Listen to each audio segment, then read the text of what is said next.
Meron siyang ultra high. Sobrang ang lakas siya talaga. Just in case na nagka-camping kayo, pwede nyo siyang sabit sa gitna ng tent nyo. At ito guys, ang pinakamalupit na feature, pwede na siyang mag-serve as power bank. So ayan, charging.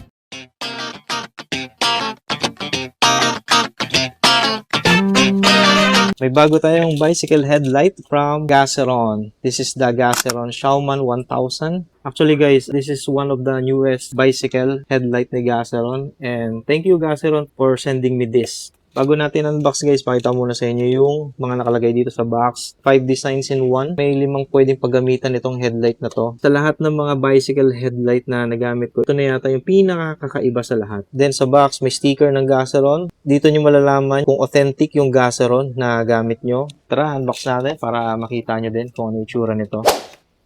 Sa loob ng isang box, may 2 pang box. Naka-separate yung sa headlight at may isa pang box for the accessories. Unahin na muna natin to bago yung ilaw. Ang laman nitong pangalawang box, handlebar mount ito, mounts pa for the headlight.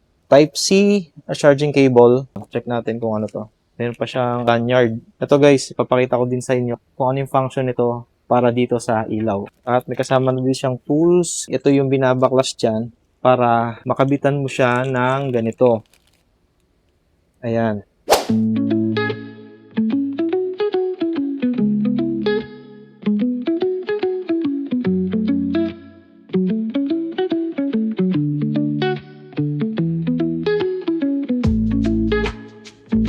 Tapos ito, meron siyang ganito, yung rubber. Papakita ko din sa inyo mamaya kung para saan to. Alam ko na i-expand to eh. Ayun oh. Meron tayong pink and white. Ito naman tayo sa Gaseron Showman 1000. Made from aluminum siya. May nakalagay dito na Showman 1000. Andito yung brand, Gaseron. At meron siyang ganito guys oh, para sa lanyard. Later papakita ko din sa inyo kung ano yung magiging itsura nito pag nilagyan natin ng lanyard. At saka kung para saan yung purpose nitong lanyard na to. Dito nyo siya i-charge.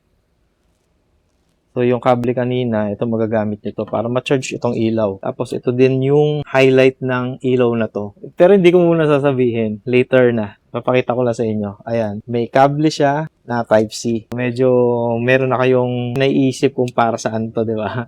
Kaya nga sabi ko sa inyo, itong bicycle headlight na to, kakaiba to sa mga nagamit ko. Dito naman yung button para ma-open yung ilaw.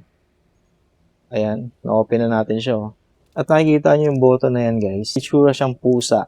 Upon searching, yung Showman pala is a name ng cat ni Ting, yung designer nila. Itong pusa na to is a stray cat na sumunod kay Ting, inalagaan niya at pinangalanan niya na Showman. Testing time guys. Ito, kinabit na natin siya sa bike natin. At ipapakita ko na sa inyo yung mga modes na meron itong Gaseron Showman 1000. Tara. Ito yung first mode. Yung low, tapos second, medium, ito naman yung high, at yung nakakatuwa dito guys, ito, meron siyang ultra high.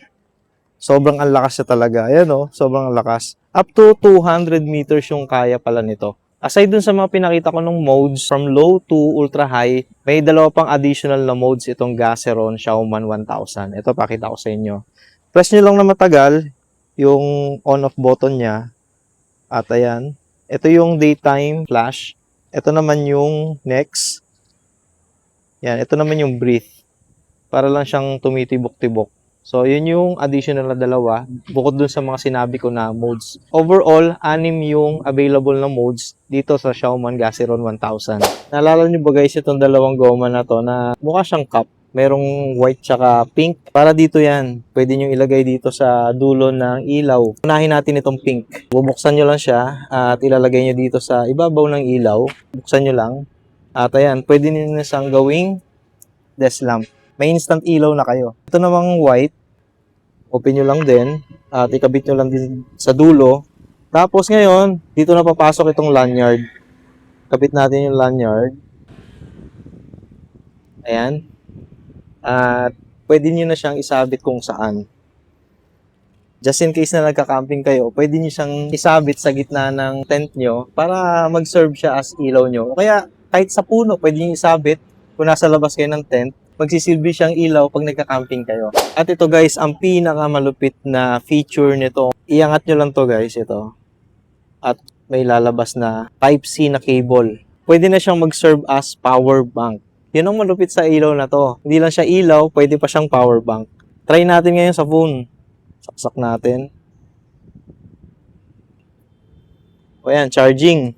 Just in case mas for emergency na lobat ka, pwede mo magamit yung headlight na to as power bank. Makakailang charge din kayo dito guys kasi itong headlight na to is 5,000 mAh. And yung output niya is 18 watts, so fast charging na rin. Kung kailangan mo agad na mag-charge, mabilis na matcha-charge yung phone mo. Kung interesado kayo guys dito sa Gaceron Xiaoman 1000, check nyo lang dyan sa description yung link kung saan mabibili to.